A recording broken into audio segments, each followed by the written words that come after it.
Olá, estamos começando mais saudável. Muito obrigada pela sua audiência. Que bom você estar aqui acompanhando o nosso programa. E hoje nós vamos falar sobre reposição hormonal masculina. E tem mais. Receita de hoje, mousse de maracujá, raw, vegano, cru, sem açúcar. Juro, vocês não podem perder essa receita. Mas antes, vamos falar de uma prática milenar que é meditar. Já mostramos aqui uma série com o alinhamento dos chakras. E agora o foco é estimular esses momentos com as crianças. Liz Dias é estudiosa e praticante de meditação há mais de 20 anos. E o seu trabalho se destaca pelo conteúdo altamente relevante para o desenvolvimento emocional e intelectual das crianças. Olá, aqui é Liz Dias e eu estou muito contente de estar aqui com vocês, porque hoje estamos iniciando um pequeno ciclo e os inícios de ciclo trazem sempre uma energia de renovação. Então, eu quero mostrar para você que tem um papel importante no desenvolvimento e na educação das crianças, como a meditação infantil pode ajudar a criança a crescer com autoconhecimento, com mais harmonia na família e paz interior. A meditação, como todos sabem, é uma prática milenar que aparece em várias culturas do Oriente e também existem inúmeras formas de meditar. E a técnica que eu trago para vocês é a meditação guiada, que é onde o meditador é inspirado por uma narrativa que o conduz a uma experiência em seu mundo interior. É comprovado cientificamente que a meditação contribui positivamente para o equilíbrio emocional das crianças. E a meditação Guru da Lua transmite valores éticos de forma lúdica. Falamos de amor, gratidão, compaixão, medos e emoções pertinentes ao universo infantil. Por isso, a criança se identifica. E como usar a meditação? Você deve estar se perguntando, né? A meditação guiada é uma faixa de áudio ou vídeo que você vai colocar para a criança ouvir. E durante a meditação, logo nos primeiros minutos, a criança é orientada pela minha voz a relaxar o corpo, a se concentrar na respiração, o que já traz a criança para um estado de quietude.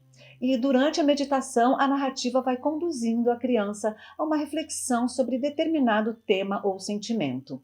Então, é muito agradável para a criança. É um momento de autopercepção, de se harmonizar internamente. E esse processo meditativo antes de dormir traz inúmeros benefícios, porque conduz a criança a um sono tranquilo, trazendo mais equilíbrio e harmonia interior para os pequenos.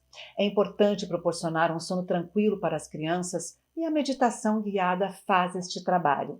No próximo encontro, vamos falar sobre como a meditação atua no cérebro da criança e como ela pode reduzir a ansiedade. Eu espero vocês! Muito obrigada!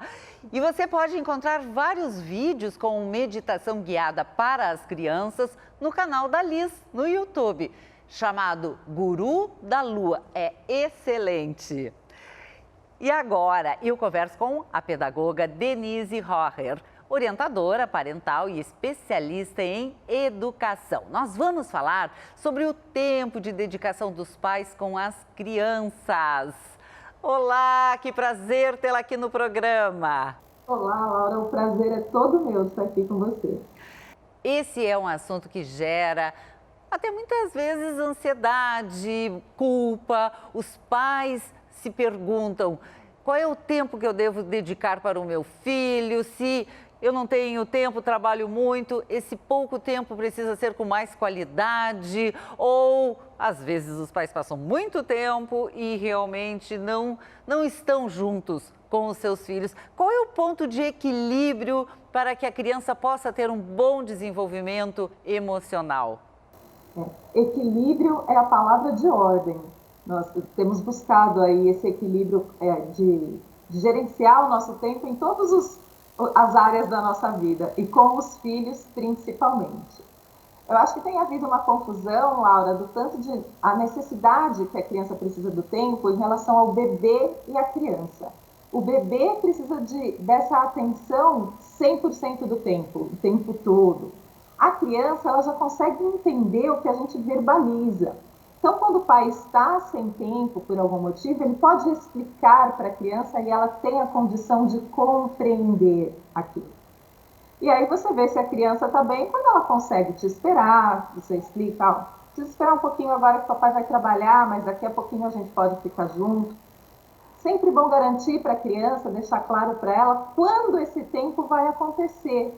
Quando a gente não consegue naquele momento que a criança está chamando, agora eu não posso, mas depois do almoço eu vou poder. Aí a criança, você vê que a criança vai ficando melhor, porque ela vai entendendo que aquilo vai acontecer. Não vai ser naquele momento, mas ele vai acontecer.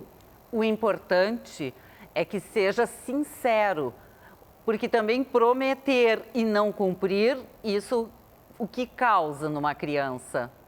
Sem dúvida, aí é a consistência. Os nossos filhos, eles precisam acreditar na nossa palavra. Eles só vão acreditar se essa palavra for cumprida. Esse jeitinho que eu expliquei assim, se você disser para o seu filho, mas depois do almoço vai acontecer, e isso nunca acontece, você vai ver na hora que a criança não fica bem, porque ela vai continuar persistindo. Ela vai até te devolver isso, não, mas você fala e nunca vem, vamos agora. Se você for consistente e cumprir com a sua palavra, vai ficar tudo bem. E aí, em relação ao tempo de qualidade, que é isso que nós costumamos dizer, menos tempo, mas com mais qualidade, é aquele tempo que a pessoa vai estar com a criança 100% ali. Muito mais vale eu dizer para o meu filho, agora eu estou trabalhando e depois do almoço eu vou poder ficar com você. E nesse tempo depois do almoço, eu não vou estar com o meu celular, eu não vou estar sendo chamado para uma reunião para o meu trabalho, eu realmente estarei ali com a criança. Esse é o tempo de qualidade, esse é o tempo válido. Porque a criança, ela tem percepção. Muitos pais vieram para mim na pandemia, porque a criança estava em casa, e disseram, eu fico com ele no colo enquanto eu trabalho. E aí isso só vai causar desgaste para todas as pessoas envolvidas, porque o pai não vai conseguir se concentrar para trabalhar, e isso vai deixá-lo irritado, e a criança vai entender que aquele momento não é o momento que o pai está dando atenção para ela, mas ela vai ter atitudes para chamar a atenção do pai. Então, muito melhor que esse tempo seja separado e que no momento que você puder estar com a criança, você esteja lá com 100% da sua atenção. Durante a pandemia, mudou a vida de todo mundo, claro, e as crianças em casa, e os deveres da escola. Como é que deve ser esse acompanhamento agora, já, né, muitas crianças já voltando também para o ensino presencial? Isso é uma queixa recorrente, uma preocupação, uma culpa dos pais dessa atenção e como fazer? É sim, é uma queixa recorrente e existe um pouco assim da nossa cultura atual de os pais estarem tentando garantir o sucesso acadêmico dos filhos. Então também nós precisamos separar um pouco das coisas. O procedimento deve ser o seguinte, Laura. Nós sempre vamos ajudar os nossos filhos em qualquer questão, naquilo que eles não conseguem fazer sozinhos. Na tarefa escolar não é diferente. Então, quando a criança começa a fazer o dever escolar, que ela vem para casa as primeiras vezes com aquela tarefa por fazer, claro que nós vamos encaminhá-la. A criança vai chegar em casa sem nem saber onde ela vai fazer a tarefa, quais são os materiais que ela vai usar, precisa desse procedimento de tirar o material da mala, colocar de volta. Tudo isso nós vamos ensinar. E aí, a gente pode ficar perto, próximo, mas não precisa ficar ali coladinho do lado. Por quê? Porque antes de sair da escola, o professor já deu as diretrizes. Vou deixar que a criança pelo menos inicie sozinha a tarefa. E se colocar à disposição, filho, se você precisar de mim, eu vou estar por perto, pode me chamar. E aí, a criança chamou, você atende aquela dúvida, direciona e de novo, não precisa ficar ali grudadinho. Porque assim a gente incentiva a independência e a autonomia dessa criança. Há deveres que serão como o papai e a mamãe façam uma pesquisa determinada ou pergunte para os seus avós quais as brincadeiras que eles faziam quando eram crianças. E aí vai precisar dessa interação. Mas caso não seja assim, o pedido da escola, quanto mais a gente deixar o nosso filho solto, melhor. Eu costumo dizer que ensinar os nossos filhos, tanto na tarefa quanto em qualquer coisa que nós os ensinamos, é como quando nós ensinamos a andar. Primeiro a gente pega na mãozinha e fica ali tete a tete, mão na mão. Depois a gente solta, deixa ele andar um pouquinho sozinho, mas a gente fica por perto. E quando a gente percebe que ele já está dando conta, a gente se afasta. Então, se a gente sempre pensar nesses passinhos, não vai ser diferente com a tarefa escolar. Começou a fazer, eu fico ali, eu fico em volta, eu direciono, eu vi que já está dando conta, eu saio de perto, mas em qualquer fase da vida, eles sempre poderão nos chamar. Então a gente espera esse chamado ou está atento, porque muitas vezes as crianças não fazem o tema, não querem realmente. E aí, como é esse cuidado? Melhor seria a criança ter o tempo para fazer a tarefa e aí eu olho depois. Porque com isso eu vou estar dizendo para a criança, eu confio em você, eu sei que você é capaz. Caso você tenha alguma dúvida, não tem problema você me chamar. E aí, quando a criança vai dizer, terminei. Ah, então deixa a mamãe dar uma olhadinha aqui só para ver se está tudo certo para mandar para a escola. Porque uma coisa que a gente tem que ver é se está limpo, se está coerente. Tem algumas coisas que as crianças não sabem. E isso nós é que vamos dizendo para elas. Olha, a tarefa para a escola tem que estar limpa, tem que estar organizada, não pode entregar assim. Mas aí, igualzinho quando começou a andar. Assim que eu percebo que o meu filho está fazendo isso sozinho, eu vou me afastando, eu vou me afastando. Então, eu vou dizer assim, lá pelo 4º ano, eu diria que eu já não preciso nem mais ver se está tudo certo. É para a criança já ter desenvolvido aí a sua independência e autonomia para estar conseguindo fazer isso sozinho. A gente ensina bastante no começo, quando eles não conseguem. E depois a gente vai soltando e deixando ir. Mas a qualquer tempo, se eles tiverem dúvidas, se eles precisarem, eles podem nos chamar. Muito obrigada, Denise. Bom, teríamos muito para falar sobre esse assunto. Eu acho que em breve a gente volta a conversar mais, porque desenvolver a responsabilidade na criança é muito importante, a autonomia, a independência e como fazer isso. Mas isso eu acho que é um assunto para uma próxima entrevista. Muito, muito obrigada. Grande prazer conversar contigo. Obrigada eu, o prazer foi meu. Um abraço, tchau. E agora vem o nosso quadro Espaço Saúde. Vamos entender as nuances entre dois sentimentos, o medo e a coragem. E quem fala sobre isso é o médico psiquiatra Rafael Moreno, da Rede de Saúde Divina Providência. Medo e coragem, qual que é a relação, a diferença entre medo e coragem? Então vamos começar pelo medo. Medo é uma emoção básica que todos nós temos, tá? Que nos dá como se fosse um freio, um radar assim do perigo. Então, por exemplo, pessoas que não têm medo das coisas são pessoas que adotam comportamentos de risco, comportamentos perigosos e podem causar dano ou até, inclusive, a morte. Então, o medo ele é importante para nos alertar onde tem o perigo. Pessoas muito medrosas, em geral, são mais ansiosas. A coragem, por sua vez, ela tem relação, se a gente for pegar o modelo do professor Diogo Lara, é uma mistura entre vontade e um pouco de raiva. Tá? Vamos pegar assim, vontade é você pegar e botar uma meta a longo prazo e ir atrás daquela meta até conseguir alcançar ela. Então não é uma coisa mais imediatista como o desejo, é a gente botar lá na frente e ir atrás. E a gente precisa um pouquinho de raiva para dar uma ativação inicial para conseguir chegar neste objetivo. Então a gente vê muitas vezes, né, pessoas que são muito medrosas ou pessoas que são muito corajosas. Até existe uma pesquisa mostrando, né, sobre o warrior e o warrior. Né? O warrior é a pessoa que é mais corajosa, às vezes tem mais raiva, não leva desaforo para casa. E o warrior, que é do inglês preocupado, ele é mais medroso, mais cauteloso.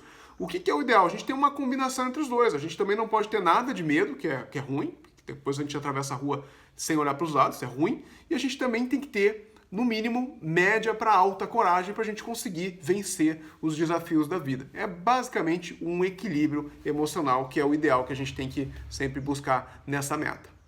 Obrigada. E agora nós vamos para um rápido intervalo e já voltamos.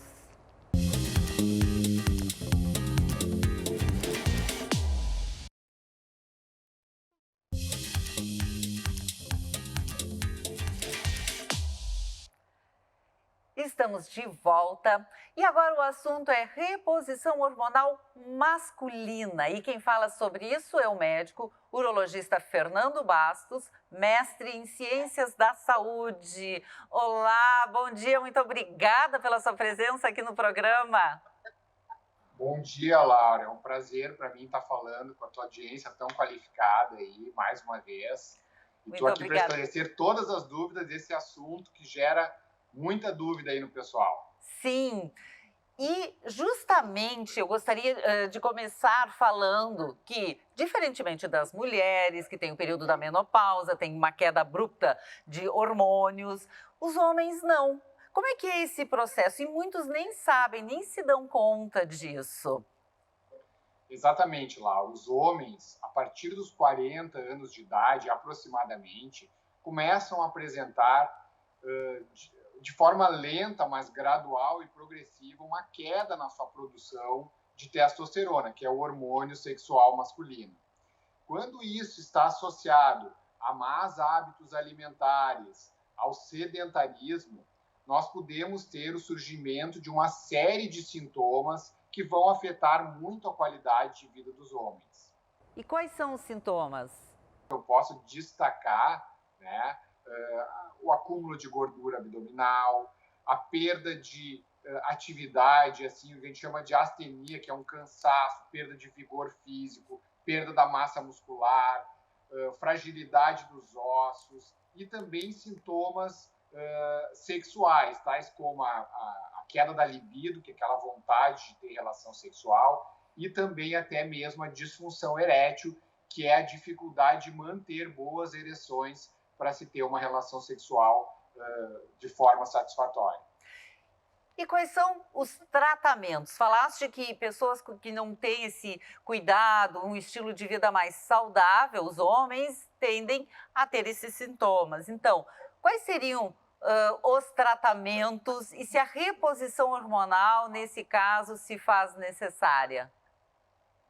Quando nós temos, então, Laura, a presença dos sintomas e a comprovação laboratorial que nós temos uma deficiência de testosterona, nós temos, então, o que nós chamamos de DAEM, que é o distúrbio androgênico do envelhecimento masculino. Quando nós fazemos esse diagnóstico, esse paciente tem a recomendação de realizar a reposição de testosterona. Essa reposição pode ser feita de várias formas, através de gel, que a gente pode fazer uso transdérmico na pele, através de injeções musculares, através de implantes subcutâneos. Enfim, existem várias formas que a gente pode repor a testosterona. O que vai variar é a posologia, que é quando que vai passar, e também a diferença assim, entre os efeitos colaterais, enfim, que esses meios, né, de repor podem proporcionar. E para aqueles casos em que homens fazem uma reposição hormonal sem o acompanhamento médico, quais seriam os riscos? É muito importante que seja feito, antes da reposição, uma avaliação física completa com esse paciente. Vou te dar um exemplo, Laura. Nós sabemos hoje que a reposição de testosterona, ela não está implicada no surgimento do câncer de próstata. Porém, se esse paciente, porventura, já tiver um câncer de próstata incipiente, inicial, essa reposição pode, porventura, eventualmente, fazer com que esse câncer cresça de uma forma mais rápida, né? Que ele aumente assim, o seu tamanho, que ele aumente a sua agressividade. Então, nós temos que ter alguns cuidados. Além disso, a questão de doses, a questão da formulação terapêutica da testosterona, também, quando a gente usa de forma indiscriminada, pode fazer com que surjam diversos efeitos colaterais relacionados, então, à parte androgênica da testosterona, como calvície, oleosidade da pele. Se esse hormônio se converter muito em outros hormônios, como estrogênio, por exemplo, nós podemos ter a ginecomastia. Enfim, são uma série de complicações que podem surgir, por isso é sempre recomendado que o tratamento de reposição hormonal com testosterona seja feita por um profissional qualificado. Em alguns casos, a mudança de estilo de vida pode ter um bom resultado nesse período em que os homens começam a ter uma queda de testosterona? Melhorando o estilo de vida, melhorando as escolhas alimentares, nós podemos sim melhorar a produção de testosterona. E muitas vezes nós podemos utilizar medicamentos que estimulam a produção natural de testosterona. Não necessariamente é necessário, muitas vezes, repor a testosterona. Inclusive, geralmente nas primeiras consultas, nas primeiras tentativas, nós tentamos modular essas outras questões para tentar evitar essa reposição, porque uma vez que essa reposição é feita, muitas vezes ela deve ser feita pelo resto da vida, ela deve ser feita por um longo período de tempo. Então, realmente é muito importante uma avaliação médica e o acompanhamento nesse sentido. Muito obrigada pela sua entrevista, foi um grande prazer tê-lo aqui mais uma vez no programa e até a próxima, até breve. Muito obrigado, estou sempre à disposição para esclarecer as dúvidas aí do pessoal desses assuntos relacionados à saúde masculina. Obrigada! E agora tem receita de sobremesa bem fácil de preparar. Quem aí já fez mousse de maracujá? A receita tradicional é aquela com leite condensado, bem doce, cheio de açúcar. Mas a Mari e a guria Natureba mostram um jeito mais saudável de fazer essa receita. Vamos ver?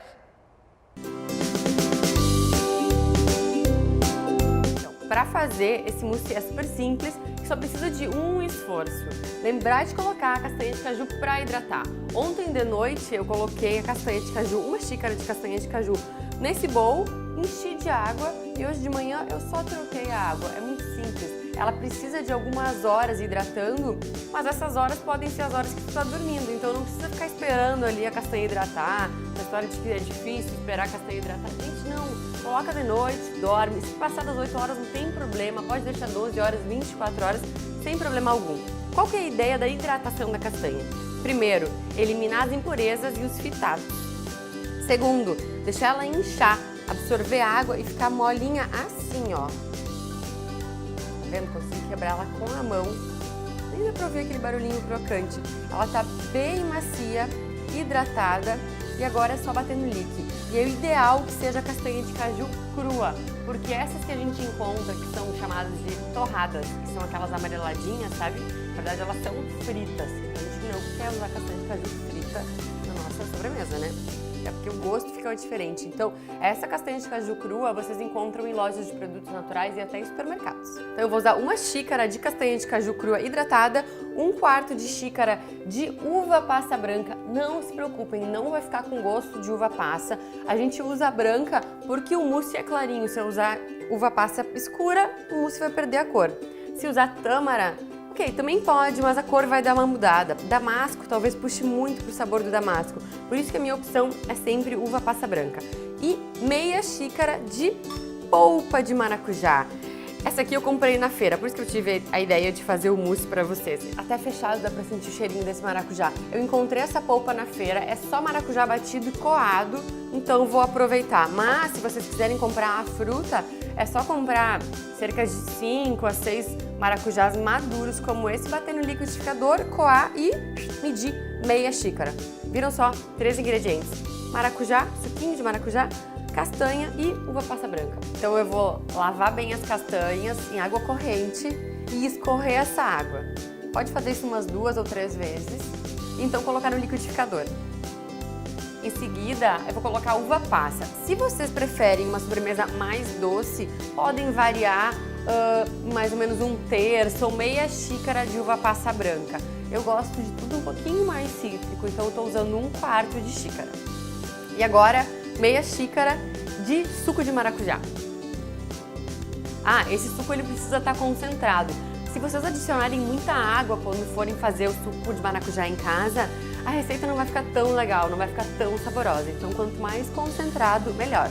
Lembrando que quanto mais concentrado, também mais ácido. Talvez precise equilibrar um pouquinho na quantidade de uva passa. Mas isso é muito do paladar de vocês. Na hora que vocês forem bater, podem ir experimentando, que é assim que faço a receita. A gente vai experimentando e, de acordo com o nosso paladar, a gente vai dosando os ingredientes. Então, é só bater no liquidificador bem. É muito melhor bater no liquidificador do que no processador essa receita. E se vocês sentirem necessidade de colocar um pouquinho de água, pode colocar. Esse liquidificador ele é bem forte, então com o pilão eu vou ajudando ele a bater e não corre o risco de dar aquela empapada na base, sabe? Que fica difícil de bater, mas se vocês precisarem de ajuda, é só colocar uma espátula, dar uma mexidinha, vai batendo aos poucos que vai dar certo. E a consistência é essa, ó, bem cremosa. E então, hora de colocar nos potinhos. Essa receita vai render umas 3 ou 4 porções desse tamanho. Para finalizar, eu vou colocar um pouquinho de semente de maracujá em cada um dos potinhos, um pouquinho do suco, só para dar uma caldinha, e um fio de melado. Se quiser usar mel ou néctar de coco também rola, mas o mel ele não é vegano, tá? Então essa receita deixa de ser vegana se vocês utilizarem mel. Lembrem de servir bem geladinho, tá? Esse mousse também pode ser usado para fazer tortas geladas. Sabe aquelas tortas saudáveis que a gente vê na internet? Então, tem uma crostinha de sementes, normalmente é castanha com uva passa, ou tâmaras ou damascos, e tem um creme bem lindo em cima. Então, esse creme pode ser esse mousse, porque ele não vai empedrar. Vocês podem inclusive colocar no freezer. Não empedra por causa da quantidade de castanha que tem. Por isso também aquele cuidado para não colocar muita água. Mas se quiserem servir com uma torta gelada, deixando apenas na geladeira, também rola. Então, olha só, 2 em 1. Pode ser mousse e pode virar torta gelada também.